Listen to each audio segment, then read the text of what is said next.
Tercera Guerra Mundial para mí ya comenzó desde Siria. El conflicto Ucrania-Rusia es un conflicto bien antiguo. No más antiguo que el de los árabes y el pueblo judío.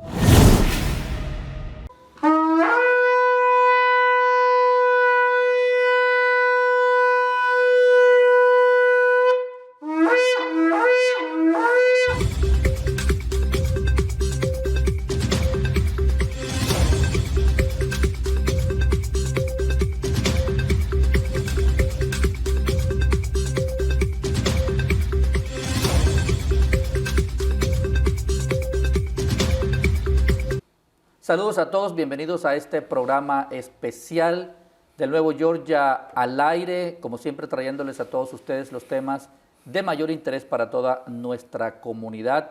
Indiscutiblemente estamos oyendo hablar en los últimos días de lo que es la invasión de Rusia a Ucrania y todas las aristas que desde el punto de vista histórico, militar, político, económico, tiene este conflicto no solamente para Europa, sino también para el resto del mundo. No somos ajenos definitivamente a este tipo de conflictos y menos en una sociedad tan globalizada como la nuestra. Estoy el día de hoy con el rabino René Jaco. Bienvenido, ¿cómo se encuentra? Muy bien, muchísimas gracias. Gracias por invitarme. Y lo hemos invitado precisamente porque queremos hablar acerca de otro punto de vista de este conflicto. Inicialmente lo vemos desde un punto de vista militar, es una invasión, lo vemos desde el punto de vista humanitario, hay muchas vidas que se están perdiendo, lo vemos desde el punto de vista económico, los precios del petróleo han subido tremendamente y con ello los precios de la gasolina, y lo vemos también desde el punto de vista anímico de nuestra gente, de nosotros que estamos preocupados porque no sabemos qué va a pasar, si esto va a ser la Tercera Guerra Mundial, que muchos están diciendo que pudiera ser la punta del iceberg para llegar allá, pero hay un punto de vista que es el punto de vista espiritual, desde el punto de vista bíblico, que es el que vamos a hablar hoy, porque todo esto tiene un contexto bíblico, señor Jaco. ¿Cómo vemos desde el punto de vista de la Biblia este tipo de conflictos entre Rusia y Ucrania? En mi opinión es bien simple. Simple porque las palabras de nuestro Mesías, nosotros le llamamos en su nombre hebreo, Yeshua, Jesús. Él nos dice en Mateo 24, nos relata, nos especifica sobre estos tiempos y nos habla de guerras y rumores de guerras. Ahora, vamos a tratar de meter esto en este tiempo moderno. Esto fue en el primer siglo, ahora al tiempo moderno. Guerras. Ucrania, sin duda, pues es la última guerra que se está desarrollando, pero no olvidemos otras 6 guerras que ya tienen muchos años de estar en conflicto, maybe tal vez más, 8 guerras, digamos así. Me estoy queriendo acordar de 6 guerras que están sucediendo actualmente en África en este momento y nadie habla de ellas, o es bien poco lo que encuentran los medios sobre ellas. Hay gente muriendo, las fuerzas de la OTAN están metidos ahí, los Estados Unidos, Francia, no estoy seguro si Rusia, pero están las otras en Yemen. Y en Yemen también existen bombardeos y muerte, y etcétera, etcétera. Entonces Ucrania viene siendo como una plataforma actual en este tiempo, pues desde el punto de vista político para llamar la atención. Y llama la atención, es bien importante para nosotros los creyentes. ¿Debe esto ponernos afligidos? Tal vez no. Yo creo que no. Es una predicción directa de nuestro Mesías, en el cual en los últimos tiempos habrá guerras y rumores de guerras, terremotos, etc. Y también nos dice, pero no se aflijan. Veámoslo en el contexto. Mateo 24 nos habla específicamente de esto. Y nos dice claro que no nos aflijamos, pero no quiero mentir. Estoy usando la Biblia de las Américas. Dice, por tanto, cuando veáis la abominación de la desolación de que se habló por medio del profeta Daniel, colocada en el lugar santo, entonces los que estén en Judea vayan a los montes. Pero antes de esto, está hablando específicamente en el versículo 6, 24:6, y habréis de oír de guerras y rumores de guerra. Cuidado, no os alarméis. Porque es necesario que todo esto suceda, pero todavía no es el fin. Entonces, estas palabras deberían darnos a nosotros mucha esperanza de que sí viene el fin. Estamos más cerca que lejos del fin, sin duda. Sin embargo, no es el fin. ¿Por qué no es el fin? Todavía hay agua y comida. El Señor en los primeros libros de la Escritura, nosotros le llamamos Torá, el Pentateuco, menciona dos testigos principales, el cielo y la tierra. El cielo y la tierra son los testigos que van a pronunciarse básicamente como jueces, digámoslo así, debido a de que cualquier cosa que hagamos en desobediencia, el cielo se cierra inmediatamente y la tierra se torna en hierro. No quiere decir necesariamente que no habrá alimento, pero sí puede haber una escasez de alimentos increíble. Ya existe, pero por razones de transporte, ¿no? No necesariamente de que no se estén cultivando, se están cultivando todavía. Hay agua. Yo era uno de aquellos que el agua para mí no era, cuando llovía era algo que, y usted empieza a renegar de esto. Pero el agua es una bendición. Es más, existen oraciones dentro de la tradición judía para el agua en las fiestas de los tabernáculos, para que llueva, porque pues hay muchos países que dependen del agua, no solamente Israel. Así es. Ezequiel 38 y 39 nos habla de la guerra entre Gog y Magog. Algunos judíos tradicionales,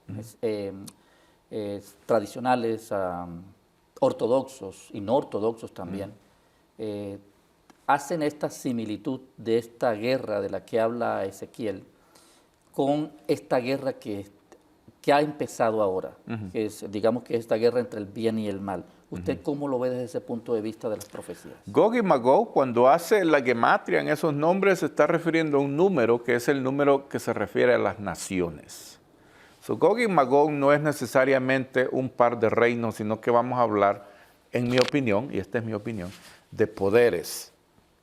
Poderes. Son poderes que datan, y lo estábamos hablando antes de esto, datan desde los tiempos greco-romanos. Nuestra cultura mundial, tanto de Rusia como del oeste, es una cultura que va más atrás a tiempos de Roma. Y cuando me voy a Roma no me estoy refiriendo a una religión específica, sino que a esa ideología greco-romana. Roma invadió Grecia, pero Grecia invadió al mundo con su pensamiento. Ahora, Roma invade al mundo físicamente, pero se lleva la tesis, la ideología que viene de Grecia, pero Grecia la ha tomado también de Egipto. Egipto la toma de Babilonia, y ahí nos podemos ir a Daniel, donde habla de la estatua, la cual, en mi opinión, estamos en ese último tiempo de la estatua. ¿Qué significa esa estatua en el libro de Daniel en estos tiempos en los cuales estamos viviendo? Estamos en los tiempos de los pies de la estatua. Los pies es una mezcla de barro con hierro. Es una mezcla de metal con el fango, que no se mezclan, no pueden mezclarse. Que en mi opinión son naciones fuertes y naciones débiles, hablándolo financieramente o hablándolo en sentido de armamentos, de ejércitos, ¿no? Y encontramos naciones, 3 naciones, en mi opinión, son las que dominan el mundo con su misma tesis.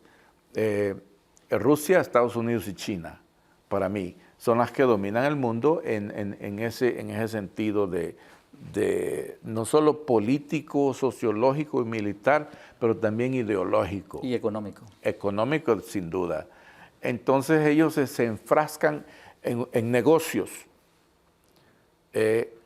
Otra vez, esto es mi opinión, en negocios, y ellos no pelean entre ellos. Si usted se da cuenta, nunca en la historia ellos se han confrontado físicamente hablando, no se han confrontado personalmente. Lo han hecho con políticas, con comercio, lo han hecho con su economía. China tiene una economía que es basada en el comunismo, pero para afuera son capitalistas. Rusia pues cambió toda su tesis y son más capitalistas que los países del oeste, ¿no? Así es. Por lo tanto, ni uno se mete en los conflictos del otro. Tal vez solo apoyando en cuestiones de armamentos, consejería, etcétera, lo que le llaman advisors, pero no, ellos no se confrontan. Y hablando de guerras, Siria, por ejemplo, es una guerra que en la que están envueltos todos estos países, de alguna manera u otra. Tercera Guerra Mundial, para mí ya comenzó desde Siria. Todas estas guerras de las cuales usted me habla, que están ahora en vigencia y que de pronto nosotros hemos perdido de vista por otras cosas, todas estas guerras tienen un principio, pero al mismo tiempo tienen un final.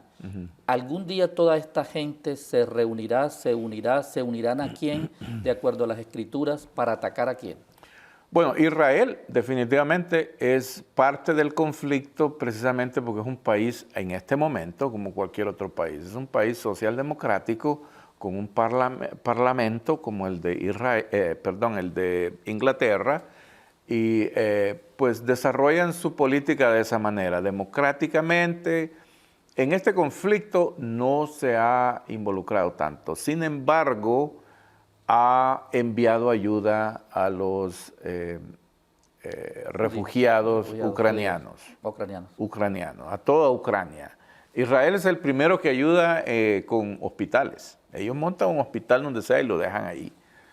Y es lo primero que hicieron. No se pronunciaron en las Naciones Unidas, quedaron neutros, pero ayudaron con ayuda humanitaria, le mencionan ellos, a los ucranianos. Posteriormente, me parece, estuve leyendo hace poco que pues han dicho algo y están, pues no están de acuerdo en la invasión, pero más que todo por lo que se está viendo con las personas en Ucrania, ¿no? El presidente de Ucrania es de origen judío, su profesión era comediante, no estoy seguro si él practica el judaísmo, pero su origen es judío. ¿Tiene que ver esto con las cosas? Posiblemente no, pues él está desarrollando, él es creo más ucraniano que judío y eso está bien. Está tratando de hacer las cosas lo mejor que puede para defender su tierra, su gente y su nación, etc. ¿Juega un papel importante en una cuestión teológica? No estoy seguro de eso, porque el conflicto Ucrania-Rusia es un conflicto bien antiguo. No más antiguo que el de los árabes y el pueblo judío, que es donde Joel Rosenberg, por ejemplo, se enfoca bastante, lo cual aprecio mucho de su tesis. Aunque algunas veces, como le mencionaba antes, podría estar en desacuerdo, por eso no me gusta debatir las ideas de ellos. Sin embargo... Para ponerlo en contexto, antes de que continúe, Rosenberg es el que está diciendo últimamente, el que, de acuerdo a esta teoría también, de que todas estas guerras van a confluir algún día con Israel y atacar a Israel, en que es indiscutiblemente Putin, no está en este momento enfocado tanto en Ucrania como en toda Europa, porque está perjudicando a toda Europa, a todo el mundo. Finalmente, la carrera de Putin seguirá hacia el sur y terminará en contra de Israel. Y entonces lo concatena con lo que dice el libro de Daniel cuando se refiere al reino del norte y al reino del sur. A esas dos potestades pudieran ser desde el punto de vista bíblico, como usted me lo ha dicho, poderes y no necesariamente presidentes o naciones. En eso que tanto estamos nosotros pudiera ser, es una tesis muy aceptable, otra vez no la voy a debatir, pero pudiera agregarle el hecho de que también existe otra profecía. Cuando vean que el mundo tiene paz, entonces viene el fin. Así es. Entonces usted ve guerras ahora, pero cuando venga aquel que pregone la paz, que haga paz con todo el mundo, que ya todo esté en paz, entonces viene el fin. ¿Por qué? Porque vamos a creerle más al hombre que hace la paz que al Señor que viene. Ya, entonces falta eso, pienso yo, agregarle a... No le puedo decir Putin, no le puedo... Vea, eso del anticristo, por ejemplo, se ha mencionado desde años y se lo Se lo marcan a cualquier presidente. Dependiendo que tanto queremos al presidente, exacto. ¿no? Si es en Estados Unidos, si es exacto. al Papa, si es al... Exacto. Correcto. Pero han olvidado una cosa bien importante, que esta persona va a engañar al pueblo judío. En pocas palabras, va a asimilar nacer milagrosamente en Betlehem, etcétera, etcétera. Va a querer copiar exactamente lo de nuestro Mesías. ¿Ya? Y él va entonces a proclamar o a ayudar a construir el tercer templo. Y va a decir, no, hay paz con los palestinos, hay paz con Rusia, hay paz con todo el mundo. Entonces creo que preocupémonos más cuando todos creamos que ya hay paz. Que ya estamos en paz. Rabino, acaba de decir algo bien importante, dos cosas. Uno es, primero, el origen judío del presidente de Ucrania. Sí. Segundo, la influencia también judía en toda Europa y la influencia judía en todo el mundo. Pero vamos a pararnos en Europa y exclusivamente en Ucrania. Pero también voy a concatenarlo con algo que también me acaba de decir, y es el tercer templo. Hay mucha gente en este momento de origen judío que están siendo, a través de organizaciones humanitarias, están siendo trasladadas a Israel. Sí. Y hay un movimiento de hace muchos años que están buscando a todos los judíos por el mundo para que regresen a Israel. En Argentina hay este movimiento muy grande y muchos argentinos han regresado. Argentinos sefardíes, en África, en todo esto. Y en todos los países están regresando. Esto hace parte, por supuesto, también de las profecías. Sí. Uno. Dos, ¿qué tan lejos estamos de la construcción de ese tercer templo? Es difícil decirlo. No se mira como claro en este momento. Supuestamente la ubicación del tercer templo es donde está una de las mezquitas más importantes del pueblo islámico. Yo no veo en este momento cómo se puede llegar a un acuerdo con ellos para construir el tercer templo en ese mismo lugar. Hay otra tesis que es posible que esté cerca de ahí, la ubicación exacta del templo esté cerca de allí, pero que yo le defina el tiempo de cuándo va a suceder, otra vez estamos más cerca que lejos. Existe un instituto, se llama Instituto del Templo, Holy Temple Institute, en Israel, que ya tienen todo listo. Todo está listo, los artefactos, etcétera. Claro, falta el arca, pues nadie la ha encontrado, y faltan ciertas cosas, ¿no? Pero sí están construyendo todo exactamente. Por lo menos los utensilios. Los utensilios, la ropa de los sacerdotes, de los levitas, etcétera, todo está siendo ya hecho como fue hecho en el principio para el tabernáculo, ¿no? Pero falta desarrollar el aspecto teocrático, por decirlo así, en Israel. En Israel, la Torá del Señor, que quiere decir enseñanza, contiene estatutos, leyes, reglamentos, etcétera. No solamente contiene la historia del mundo, básicamente, de Génesis 1 al 12, la historia de la familia, de cómo acontece el hecho de que Israel viene de una familia, pero contiene también ciertas reglas y estatutos, que es la constitución, digamos, del pueblo de Israel, que no tiene nada que ver. Acá en esta nación y en muchas naciones hay una separación de iglesia-gobierno. No era así en Israel, era un gobierno teocrático. Israel no es teocrático en este momento. Hay un movimiento fuerte para empujarlo, pero no está llevándose a cabo en este momento.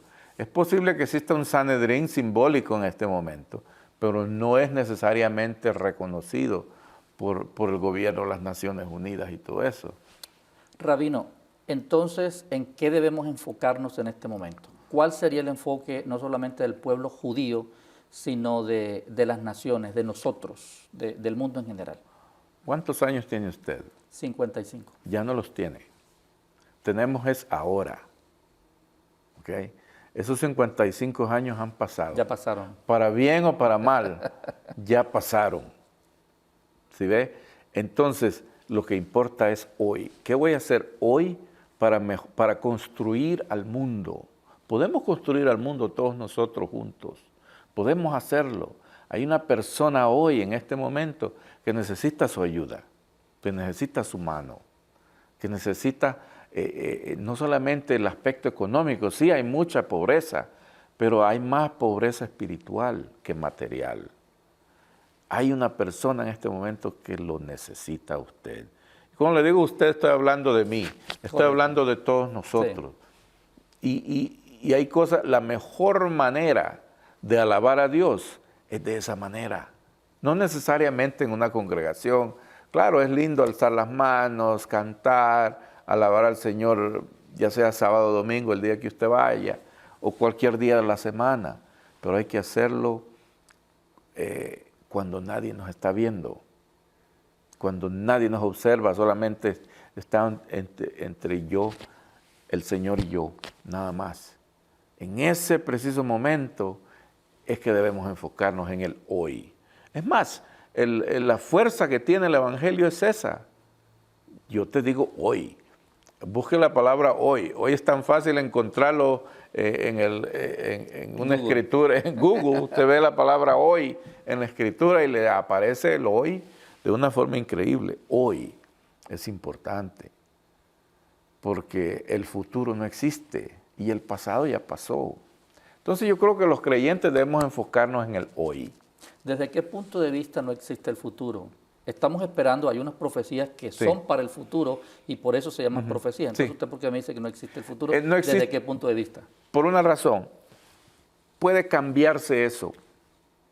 Puede cambiarse el futuro. ¿Se puede cambiar el futuro de Israel? Sí, claro que sí. ¿Se puede cambiar el futuro de la humanidad porque está escrito? Ya, lo puede hacer hoy. ¿Cómo así? Le voy a dar un ejemplo en la Escritura. El libro de Jonás. ¿Sí ve? ¿Qué dice el libro de Jonás? Es el evangelio más corto que existe en la Escritura. Arrepiéntase, si no el Señor los termina hoy con fuego. Arrepiéntanse. ¿Y qué hizo el rey? Se arrepiente. Y eso no sucede. El Señor calma su... Es más, Jonás se enoja por eso. Pues ya era enojado, ¿no? Claro. Y se enoja todavía más por eso. Podemos cambiar el futuro tal y como está profetizado si nosotros nos humillamos delante de Dios. Eso si mi pueblo se humillare, dice el libro de Crónicas, ¿right? Si mi pueblo se humillara hoy. Es más, si es que los acontecimientos de la Escritura que suceden cuando el Señor los saca de Egipto, era para unos meses, era un proyecto de meses. Pero ellos, ¿qué hacen? Desobedecen. Desobedecer, ¿cómo dice? Leámoslo, está en el libro de Números, número 10 me parece. Número 10, es más, muchos rabinos creen, ortodoxos creen que la Escritura hubiera terminado ahí, en ese preciso momento. Dice que ellos caminan 10:35, y sucederá que cuando el arca se ponía en marcha, Moisés decía: levántate, oh Señor, y sean dispersados tus enemigos, huyan de tu presencia los que te aborrecen. Y cuando el arca descansaba, él decía: vuelve, oh Señor, a los millares de Israel. Esta es una oración que decimos cada sábado. Ahora bien, ¿qué es lo que hace el pueblo? En el siguiente capítulo, 11:1, y el pueblo comenzó a quejarse. ¿De qué? En la adversidad ha oído del Señor, y cuando el Señor lo oyó, se encendió su ira, y el fuego del Señor ardió entre ellos y consumió un extremo del campamento. A partir de este momento, cuando usted lee el libro de Números, existen una serie de acontecimientos que tornan a Israel a volverse por 40 años en el desierto. Dando vueltas en el mismo lugar. Lo que terminó, la gota que derrama el vaso, es cuando ellos van a observar la tierra. Porque ellos mismos deciden ir. El Señor les dice: bueno, vayan a ver. Como cuando un padre le dice a un niño: si tocas eso te vas a quemar. No, tócalo entonces. Y se quema. Ya, el Señor les va, vayan a ver. Va, y 10 de esos espías regresan con un mal reporte. Ese mal reporte está hablando en contra de la tierra santa, de la tierra que les promete. Eso torna a todo el pueblo en quedarse en el desierto y morir en el desierto. Son sus hijos los que atraviesan el Jordán. Solamente 2 Josué y Caleb son los que atraviesan, solamente dos de todos los que salieron de. En ese momento se hubiera concluido el tiempo, el Mesías llega, y etcétera, etcétera, el Señor hubiera mostrado cómo hacerlo, pues el Mesías ya era una idea preconcebida por el Señor, ya de que Él iba a salvar a esta nación de esa manera. Y ni siquiera Moisés ve la tierra prometida. La logra ver de lejos, sin embargo, digo, no entra por lo menos. No entra, sin embargo, es bien interesante cómo después aparece. Así es. Transfigurado en aquel momento. Finalmente, Rabino Jaco, para concluir, entonces tenemos que este es un conflicto más dentro de todos los conflictos que el hombre está viviendo, de los que habla la Biblia, conflictos, rumores y más rumores de guerra. ¿Conduce o no este conflicto finalmente al ataque de Israel como está previsto en las Escrituras? Podría ser. En este momento, de acuerdo a lo que yo he estado observando, Israel está bien con Rusia. Acuérdense que ellos tienen acuerdos sociopolíticos, económicos, militares desde su fundación. Es más, Rusia o las naciones soviéticas en aquel entonces aprobaron que Israel se estableciera. Pero también tienen negocios con los árabes. Claro. Porque Rusia es un país de negocios. Siempre lo ha sido. Tiene rusos en Israel. Hay rusos en Rusia. O israelíes, judíos israelíes en Rusia. Pues hay judíos que son religiosos y judíos que no. Una gran mayoría de judíos rusos no son observantes, pero hay una gran cantidad que sí. Entonces, los dos países tienen ¿cómo decirle?, cosas en común, como esa, que mantienen a sus ciudadanos de alguna manera en ambos países. Desde su fundación, Israel abrió la puerta a los judíos rusos, que hay bastante. La película del violinista en el tejado está basada en esa nación, ¿no? Aunque no la filmaron allá, pero sí está basado en ese tiempo del zar y todo aquello. Los rusos han tenido una influencia dentro de la cultura judía de una manera increíble, por lo menos hasta como los conocemos hoy, que los bailes, ciertas comidas, etcétera, la cultura todavía está ahí. Han hecho negocios con gas, con petróleo, con tecnología. Es más, la vacuna del COVID, que la Sputnik, la vacuna del COVID que inventan los rusos, ellos utilizaron asesores y científicos judíos para hacerla. Por lo tanto, tienen intereses en común. Ahora, eso no quiere decir que no vaya a ser uno de los poderes del norte que invada a Israel, definitivamente. El ejército ruso tiene aproximadamente el 40% chechenios, que son musulmanes. Por lo tanto, existe esa cuestión ahí también. Es muy difícil para estos dictadores mantenerse en el poder utilizando, manejando esa clase de conflictos internos. Y al mismo tiempo cubriendo esos intereses, que otra vez tiene que ver con aspectos económicos, aspectos de negocios, de hacer negocios, con armamentos, con tecnología, con agricultura, asesoramiento, etcétera, etcétera. Gracias, muy amable. Gracias a usted. Gracias por toda esta información muy valiosa para toda nuestra comunidad, en un momento también no solamente coyuntural, sino que nos mantiene a todos en vilo, nos mantiene a todos alertas, nos mantiene a todos de alguna manera temerosos por lo que pueda ser el futuro, no solamente nuestro, sino también de toda la humanidad. A todos ustedes, gracias por habernos acompañado el día de hoy. Nos acompañamos en una próxima entrevista con temas también de mucha importancia, de relevancia para toda nuestra comunidad, por supuesto para todos ustedes y para toda la humanidad, en un momento, como les digo, muy complejo para todos nosotros. Hasta pronto y que tengan un excelente resto de jornada.